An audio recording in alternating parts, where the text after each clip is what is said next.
Nos últimos episódios, a gente conheceu Taylor, o homem do cronômetro, que entrou num cano de esgoto e saiu com a teoria que mudou o mundo do trabalho.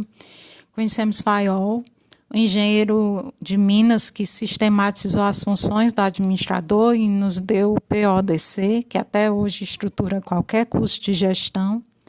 Dois homens, duas teorias bastante celebradas, dois nomes que qualquer estudante de administração aprende logo no primeiro semestre. Hoje eu quero te apresentar alguém que viveu no mesmo período, que pensava sobre as mesmas questões e que propôs ideias que eram décadas mais avançadas do que tudo que Taylor e Fayol escreveram. Alguém que o Peter Drucker, o maior pensador da gestão do século XX, reconhecido assim por muitos dos que trabalham e escrevem sobre as teorias da administração, chamou de a profetisa da gestão. E que, ainda assim, foi completamente apagada da história da administração por quase 50 anos. O nome dela é Mary Parker Follett. E há uma anedota que diz tudo sobre o que aconteceu com ela. Em 1951, Linda Ulrich, um dos grandes nomes da teoria administrativa da época, foi a uma palestra do Peter Drucker e, ao final, se aproximou e disse: "Sabe, muito do que você está falando aqui já foi dito por Mary Parker Follett." Drucker respondeu com uma pergunta genuína: "Mary quem?" O homem que anos depois a chamaria de profetisa nunca havia ouvido falar dela. Esse silêncio tem nome e a gente vai falar sobre ele hoje. Quem foi Mary Parker Follett? A vida que a história esqueceu. Mary Parker Follett nasceu em 1868 em Quincy, Massachusetts, a mesma região que produziu presidentes americanos e intelectuais de primeira linha. A infância dela não foi nada fácil. O pai morreu cedo, a mãe era doente, e Follett assumiu responsabilidades domésticas desde muito jovem. Mas havia nela uma curiosidade intelectual que nenhuma dificuldade conseguiu sufocar. Ela estudou na Radcliffe College, o equivalente feminino de Harvard, já que Harvard não aceitava mulheres. Estudou também em Cambridge, na Inglaterra. Era uma estudiosa brilhante, uma leitora voraz, alguém que transitava com igual fluência pela filosofia, pela ciência política, pela psicologia e pelo que se começava a chamar de teoria das organizações. Mas Follett não era só intelectual, ela era também uma mulher profundamente engajada com a realidade social. Trabalhou durante anos com comunidades pobres de Boston, criando centros comunitários, organizando grupos de trabalhadores, mediando conflitos entre empregadores e sindicatos. Ela não teorizava de um gabinete. Ela observava as pessoas reais, em situações reais, e tirava daí as ideias que depois sistematizava nos seus livros e nas conferências. Seus livros principais, The New State, de 1918, e a Creative Experience, de 1924, eram lidos e debatidos nos círculos mais sofisticados da época. Ela era convidada regular da London School of Economics. Dava conferências para industriais, para líderes sindicais, para funcionários públicos. Drucker, Ulrich, Metcalfe, os grandes nomes que viriam depois, beberam diretamente ou indiretamente das suas ideias, às vezes até sem saber. Follett morreu em 1933, aos 65 anos, em Boston, depois de uma longa doença. Morreu sem cargo acadêmico formal, porque as universidades da época não contratavam mulheres para essas posições. morreu sem o reconhecimento que merecia. E nos anos seguintes, enquanto o mundo corporativo se ocupava com eficiência, produção em massa e estruturas formais, as ideias dela foram sendo silenciosamente arquivadas. Ela se tornou, nas palavras de Drucker, uma não-pessoa na história da administração. E isso, como vamos ver, custou caro para o mundo das organizações. Vamos entrar nas ideias de Follett. E a primeira, talvez a mais fundamental, é uma distinção que parece bem simples, mas que tem implicações profundíssimas para qualquer pessoa que vai liderar ou trabalhar em uma organização. Follett distinguia dois tipos de poder. O poder coercitivo, que ela chamava de poder sobre, que é o poder que uma pessoa exerce sobre outra. É o poder do chefe que manda porque é chefe, poder do cargo. E o poder que acaba sendo imposto pela posição hierárquica, pela força, pela ameaça. Modelo que Taylor e Fayol, cada um à sua maneira, pressupunha como natural nas organizações. E o poder coativo, ou poder com. É o poder que pessoas exercem juntas. É o poder que nasce da colaboração, do conhecimento compartilhado, da construção conjunta de soluções. Não é um poder que se tira de alguém para dar a outro, mas é um poder que se cria quando pessoas trabalham em conjunto, cada um contribuindo com o que sabe e com o que pode. Follett defendia que as organizações deveriam migrar do poder sobre para o poder com. Não porque fosse mais bonito ou mais humano, embora fossem ambas as coisas, mas porque também era mais eficaz. Porque organizações onde as pessoas têm poder de contribuir, de propor, de participar das decisões que afetam o seu trabalho, produzem resultados melhores e mais sustentáveis do que organizações onde o poder é exercido de cima para baixo, de forma unilateral. E aqui vai a nossa tradicional reflexão prática, né, de todos os episódios, direta para você. Quando você entrar numa organização como gestor, vai ter autoridade formal, vai poder mandar. A questão é, mandar vai ser suficiente? A resposta, na maioria dos contextos, é não. As pessoas fazem o mínimo quando são mandadas, mas podem fazer o máximo quando se sentem parte de algo, quando as suas ideias são ouvidas, quando têm o poder real de contribuição. O gestor que só sabe usar o poder sobre está desperdiçando um grande recurso que tem, o potencial intelectual e criativo da sua própria equipe. Follett sabia e já falava sobre isso em 1920. O mundo das organizações ainda está aprendendo isso hoje. E essa ideia não ficou perdida no tempo. O Peter Drucker, décadas depois, transformou exatamente essa premissa no pilar da sua teoria sobre o trabalhador do conhecimento. Drucker dizia que quem trabalha com conhecimento não pode ser gerenciado pelo poder sobre, porque ninguém consegue mandar alguém ter uma boa ideia, mandar alguém ser criativo, mandar alguém resolver um problema complexo através da simples coerção. O trabalhador do conhecimento precisa de autonomia, precisa de poder com. E essa é uma linha direta entre Follett, nos anos de 1920, e a administração que ensinamos hoje. A segunda grande contribuição de Follett é na discussão sobre o conflito. E essa é uma contribuição que vai mudar a forma como você pensa toda vez que surgir uma divergência na sua vida profissional. Na época de Follett, e em grande parte até hoje, conflito é visto como algo negativo, algo a ser evitado, suprimido, eliminado. Taylor queria eliminar o conflito entre trabalhador e gestão através de incentivos financeiros.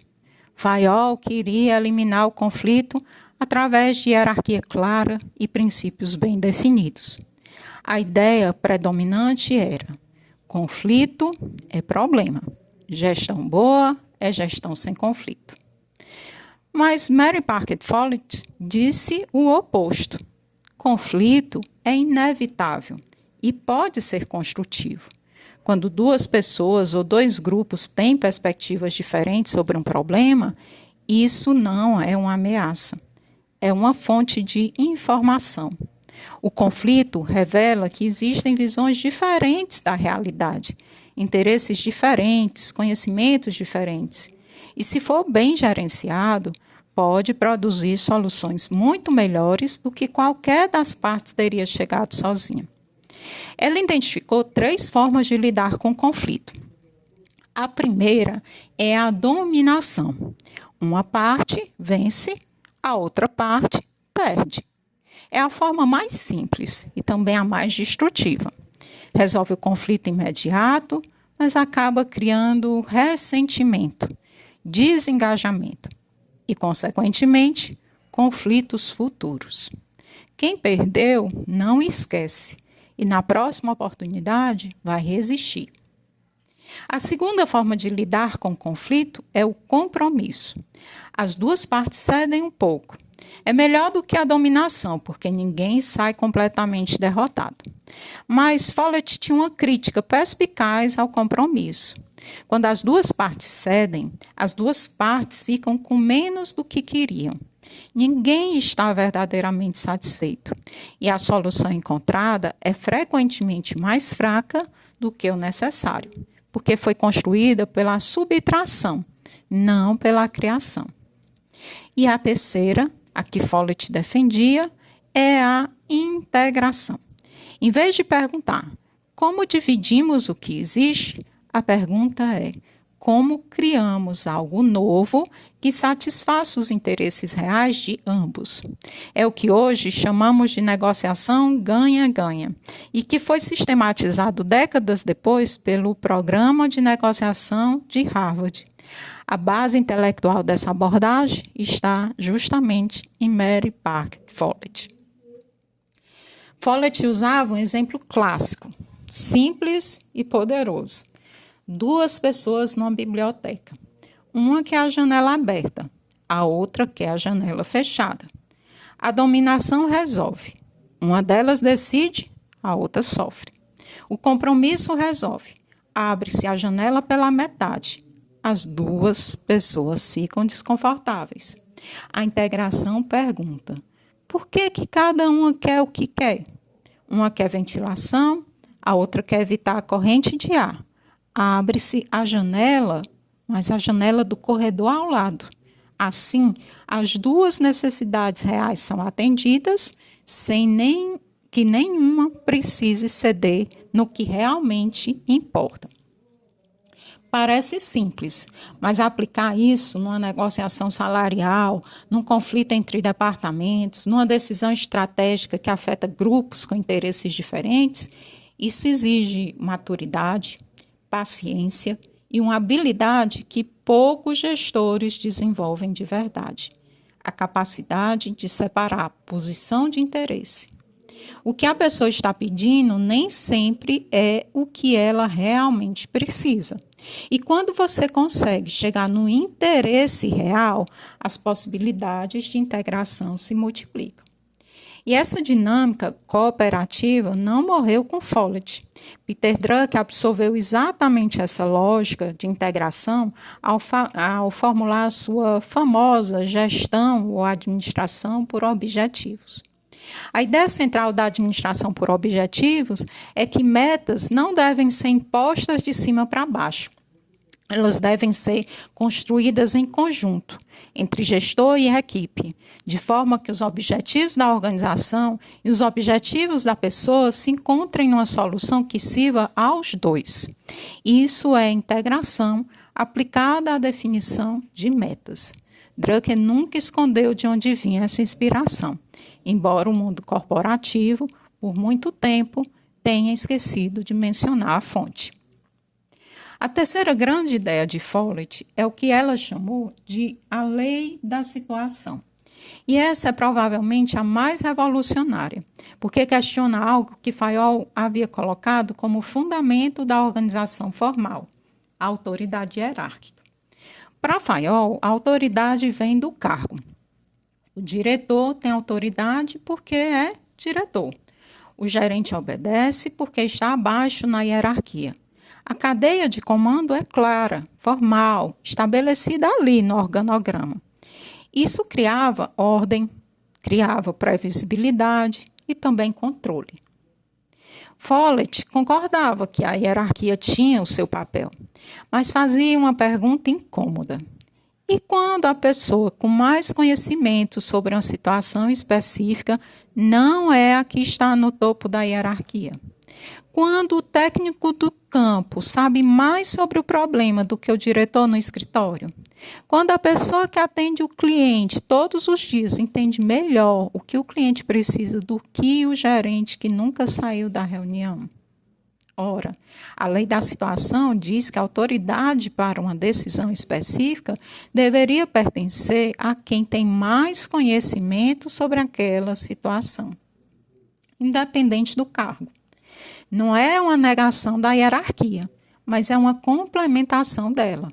Em decisões estratégicas de longo prazo, a hierarquia faz sentido. Em decisões técnicas e operacionais, o conhecimento deveria falar mais alto do que o cargo. Essa ideia antecipou em décadas o que chamamos de liderança situacional, que nós vamos ver mais à frente, que diz que o estilo de liderança deve variar conforme a maturidade e o conhecimento do liderado. Antecipou também as organizações de alta performance, que funcionavam como times autônomos, onde a liderança rotaciona conforme o conhecimento exigido pela tarefa.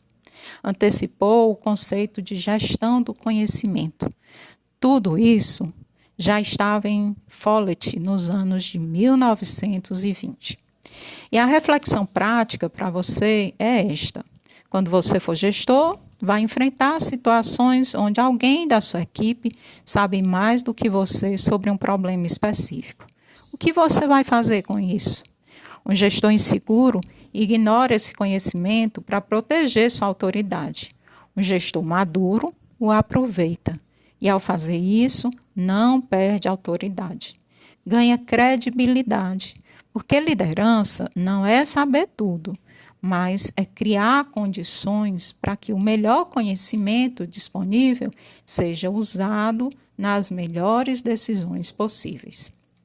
Essa ideia inspirou diretamente outro pilar do pensamento de Peter Drucker, o planejamento estratégico adaptável e a descentralização gerencial. Drucker defendia que decisões deveriam ser tomadas o mais próximo possível de onde a situação realmente acontece, não centralizadas no escritório distante da realidade operacional. Isso é a lei da situação em escala organizacional. Quando a empresa descentraliza decisões para as unidades que têm contato direto com o problema, ela está, na prática, aplicando o que Follett formulou 100 anos atrás. A quarta grande contribuição de Mary Parker Follett é sobre a natureza do indivíduo nas organizações. E essa é uma que vai contra o que Taylor, Fayol e boa parte do pensamento da época pressupunha. Taylor viu o trabalhador como um indivíduo isolado que responde a incentivos financeiros. Fayol viu o trabalhador como um elemento de uma estrutura formal. Os dois partiam de uma premissa. O indivíduo é a unidade básica de análise. Você entende o trabalhador, você entende a organização. Follett dizia, não, o indivíduo isolado é uma abstração. As pessoas não existem fora das relações que estabelecem. Você não entende quem alguém é sem entender os grupos dos quais essa pessoa faz parte. a família, o grupo de trabalho, a comunidade, a organização. Nós somos formados pelas relações. Nos expressamos através dos grupos e nossas motivações, comportamentos e capacidades são profundamente moldados pelo contexto social em que estamos inseridos. Isso tinha implicações práticas enormes. Se o grupo é a unidade fundamental, então a tarefa do gestor não é gerenciar indivíduos isoladamente, é criar grupos que funcionem bem. É cuidar das relações, do clima, da cultura. É entender que um mesmo profissional pode ser excelente num grupo e medíocre em outro, dependendo da qualidade das relações, da clareza dos objetivos e do estilo de liderança. E aqui vai outra reflexão que eu peço que você guarde. Quando você receber uma equipe como gestor, não vai receber uma coleção de indivíduos, vai receber um sistema de relações. E a primeira coisa que você vai precisar entender é como esse sistema funciona. Quais são as alianças, os conflitos latentes, as lideranças informais, as dinâmicas de poder que nenhum organograma vai te mostrar. Follett chamava isso de atenção às relações. Hoje chamamos isso de inteligência relacional. Mas a ideia é a mesma e tem 100 anos.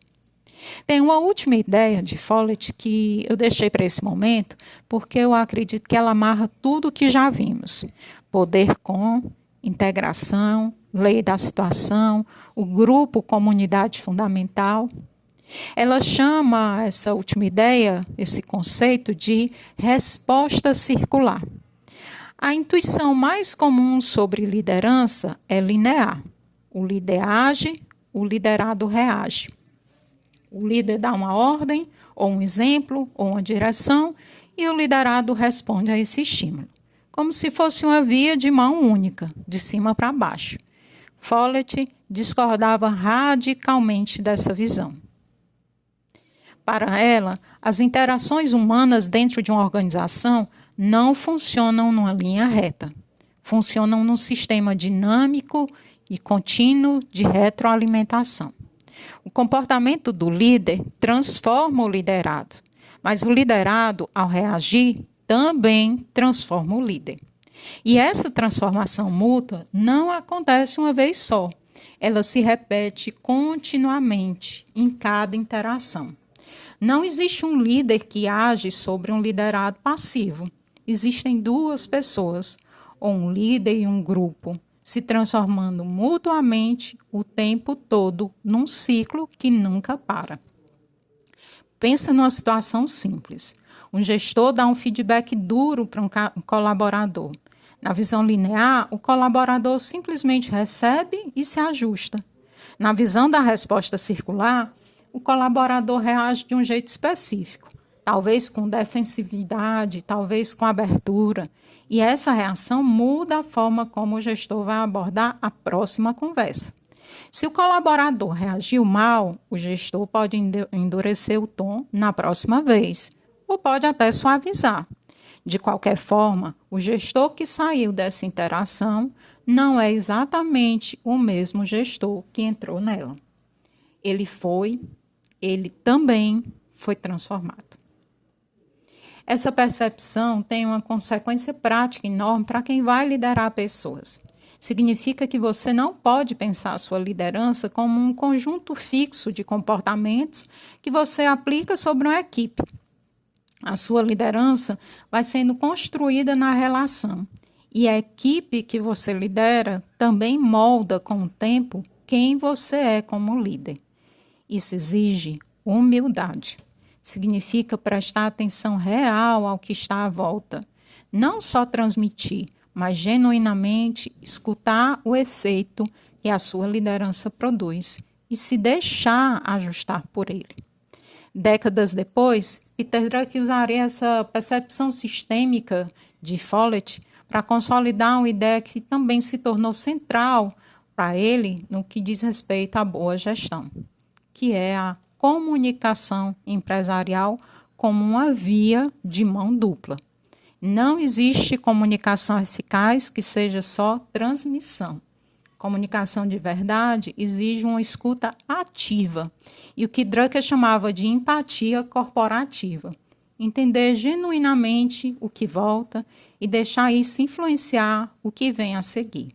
A resposta circular de Follett é o fundamento teórico dessa ideia que hoje parece senso comum em qualquer treinamento de liderança. Agora, eu preciso falar do que aconteceu com Mary Parker Follett depois que ela morreu. Porque entender o apagamento dela é tão importante quanto entender as suas ideias. Follett não vinha do ambiente corporativo, nem das faculdades de engenharia que formaram Taylor e Fayol. Ela começou como uma cientista política e como assistente social, mediando conflitos em bairros pobres de Boston. E essa origem teve um custo. Os executivos e teóricos dos anos de 1920 viam as suas propostas de cooperação como idealismos sentimentais de um assistente social, não como ferramentas práticas de negócio. A mesma origem que dava profundidade humana às suas ideias era usada para desqualificá-las. O contexto histórico também não ajudou. Seus principais livros foram publicados nos anos de 1920 e 1930, um período que foi marcado pela ascensão do fascismo na Europa e pela consolidação de um capitalismo hipercompetitivo nos Estados Unidos. O mundo dos negócios operava na lógica de comandar, controlar e conquistar. E a proposta de Follett resolver conflitos através de uma integração cooperativa era o oposto absoluto do que os líderes naquele momento queriam ouvir. Ela morreu em 1933 sem ver as suas ideias aceitas pelo mercado. Havia também um fator que Drucker, décadas depois, nomearia sem rodeios. Ela era mulher, num campo dominado por homens. Taylor tinha os seus seguidores institucionais. Fayol tinha seguidores institucionais. Follett não tinha uma universidade, um departamento, uma escola que perpetuasse seu nome através de gerações de estudantes. E sem essa infraestrutura, as ideias, mesmo as melhores, correm o risco de morrer com quem as criou. Quando Peter Drucker finalmente a redescobriu e escreveu o prefácio da coletânea que a chamou de Profetisa da Gestão, ele foi categórico sobre o porquê do esquecimento.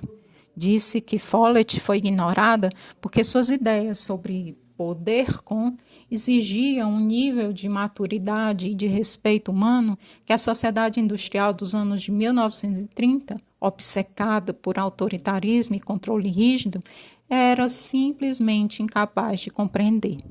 Não é que as ideias estivessem erradas, é que o mundo ainda não tinha amadurecido o suficiente para ouvi-las. E aqui vale mencionar algo que ilustra bem esse padrão. Follett não foi a única mulher pioneira da administração apagada por razões parecidas. Lillian Gilbert, que tinha doutorado em psicologia e foi peça fundamental para humanizar a própria administração científica de Taylor, teve seu trabalho atribuído ao marido por anos e depois foi boicotada pela indústria pesada simplesmente por ser mulher, liderando consultoria em chão de fábrica. Ela é, aliás, assunto para uma próxima prosa, porque a história dela também merece o mesmo cuidado e atenção que estamos dando à de Mary Parker Follett hoje. Então, onde está Follett hoje? Em todo lugar, só que sem o seu nome. Quando sua empresa fala em gestão participativa, envolver as equipes nas decisões que as afetam, é a Mary Parker Follett. Quando você participa de uma sessão de negociação baseada em interesses e não em posições, onde as duas partes buscam a solução que satisfaça as necessidades reais de ambos, é Follett, via Harvard Negotiation, que bebeu diretamente das suas ideias sobre integração. Quando sua organização fala de empowerment, de dar às pessoas autonomia real para tomar decisões dentro da sua área de competência, é Follett. Quando você aprende sobre liderança situacional, a teoria que diz que o estilo de liderança deve se adaptar à maturidade e ao conhecimento de quem está sendo liderado é uma elaboração do que Follett chamava de lei da situação. Quando as organizações ágeis de hoje falam de times autogerenciados, onde a liderança rotaciona conforme a tarefa, é Follett. Quando a gestão do conhecimento reconhece que o saber está distribuído na organização e não concentrado no topo, é de Meredith Parker Follett que estamos falando. E quando alguém fala de resolução de conflitos de forma construtiva, de usar conflito como ferramenta de aprendizagem e inovação, em vez de suprimi-lo, também é dela que estamos falando, sem o nome dela, quase sempre. Porque o apagamento foi tão eficiente que as ideias viajaram sem a autora. A reflexão final que eu quero deixar aqui é esta. A história da administração, como a história em geral, foi escrita por quem tinha o poder de escrever. E por muito tempo esse poder estava concentrado em homens, em universidades específicas, em países específicos. O que isso significa, então? Que há muito mais conhecimento valioso enterrado nessa história do que aquilo que aparece nos livros didáticos. E que uma formação honesta em administração inclui questionar de quem são as vozes que ouvimos e de quem são as vozes que não ouvimos. Follett é um caso notável, mas certamente não é o único. Chegamos ao final do 5º episódio. E esse foi diferente dos outros. Não foi só teoria, foi história. Uma história de injustiça, de invisibilidade e de ideias que sobreviveram apesar disso tudo. A gente conheceu Mary Parker Follett, a mulher que estudou em Radcliffe, trabalhou com comunidades de Boston, deu conferências nos 2 lados do Atlântico e propôs, nos anos de 1920, ideias que o mundo corporativo só aprenderia décadas e décadas depois. Vimos o poder com em oposição ao poder sobre, e como essa ideia se conecta com a autonomia do trabalhador do conhecimento de Peter Drucker. Entendemos as 3 formas de lidar com o conflito: dominação, compromisso e integração. E como a integração inspirou a gestão por objetivos.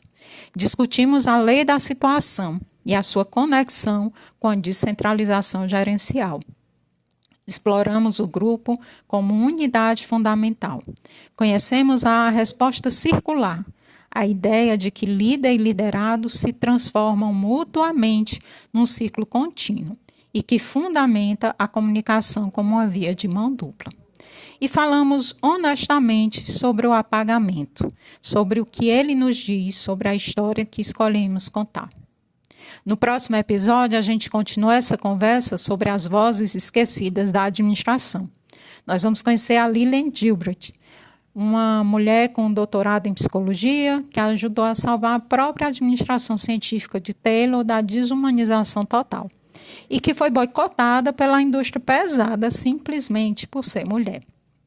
A história dela tem ecos da história da Mary Parker Follett e merece a mesma atenção. Garanto que também vai ser uma boa prosa. Se esse episódio foi importante para você, e eu espero que tenha sido, então compartilha. Não só com quem estuda administração, mas com qualquer pessoa que trabalha em organização, que lidera pessoas e que enfrenta conflitos no trabalho. As ideias de Follett pertencem a todos esses contextos. E quanto mais gente as conhecer, melhor para as organizações e para as pessoas que vivem dentro delas. Até a próxima.